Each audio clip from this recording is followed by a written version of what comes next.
warinamada dhalinyarta ah ee fasaxaya dunuubta war caafimaadkiina u baqa yaan culays idinka daba iman war dadkiina u baqa iyo ubadkiina iyo ooridiina yaan qodax idinka daba iman war diintiina u baqa oo raasamaalkiina hawaayina war ragga da'yartee dhalinyarta ah ee ku indha adag inay yidhaahdaan warqad baanu qoraynaa war ilaahay dartii baan idinku nasteexaynaya war waxa suurowda adoo jilicsan oo dhulka u dhacay inaad tidhaahdo yaa laytani maxaa igu watay inaan dembi fasaxo war waxa suurowda adoo caafimaadkaagii waayo culays kugu dhacay inaad ilmayso tidhaahdo maxaa igu watay war waxa suurowda adoo tala aanay fara kuugu jirin inaad nadaamooto war ragga dhalinyarta ah ee qaarkood diinta ay si fiican u garanayaan war ha dambaabina war lafihiina u tudha war dadkiina u tudha war dawladdiina u tudha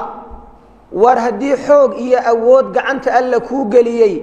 war waad imtixaaman tahay imtixaan baad ku jirtaa imtixaankaa ku dhici war maanta saxiixaaga hadduu ku xidhan yahay waxaad fasaxdaa ama aad joojiso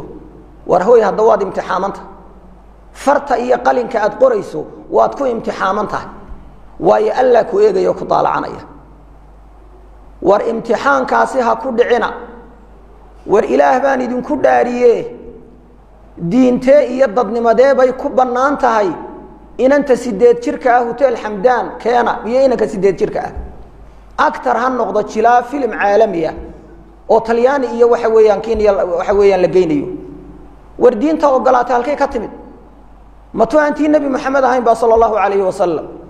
war dhaqanka ogolaaday halku ka yimid war dhaqankeeni baaba abuu ku dhow yaho dagaal ba ku socda maanta waxay soo maroolay tusay ay ruux yaani waxaan idin sheegaya xayaha iyo xishoodka halku marayo ba macna saa u qiimaysan halkaynu maanta marayno ilaahay dulqaadkiisu mayna ku socona ayeeyo ama sodo ama ruux waalida oo aan filaayo ninkayga aad arkaysaan inaan ciroobay inay iga sii weynta aan rajaynayo oo haddana 12 jir waxaan ku jeclaaday waa la wareysanaya inna lillahi wa inna ilayhi raaji'un hadda maanta waa ayeeyo ama waa sodo ama waa cimri iyo caga tagay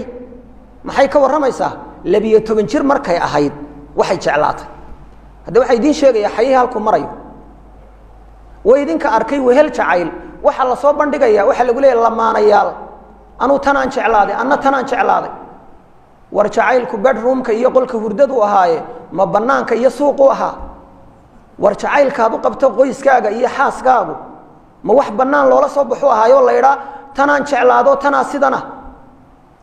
war wixii la qarin jiray la xishoon jiray ayaa maanta dadka looga dhigay caadi waa si dareenka xishood intuu ka dhamaado xumaha aan looga xishoon oo dambiga banaanka loola soo baxo waxaan qodobka kaga baxaya dawladda iyo dadka mas'uuliyiinta ah gaar ahaan ragga dhalinyarta iyo da'yarta maanta mas'uuliyadda haya la xajecla iga kiin qabto waan idin la xajeclaynaya wallahi wanaag baan idin la jecelahay wallahi idin habaari mayno nagama go'daan ducana nagamaydan galabsan hadaa dambiga ku socotaan war waxaan idin leenahay sidaad ku socotaan sax maahe war habaarka muslimiintana ha xambaaranina war dadkaana dambigooda yaan idinka la idin raacin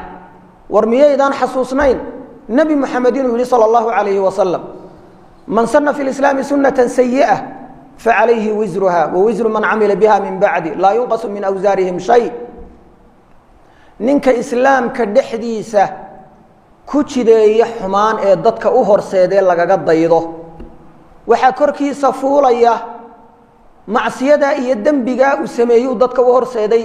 dambigii ka dhashay isaga xambaaranaya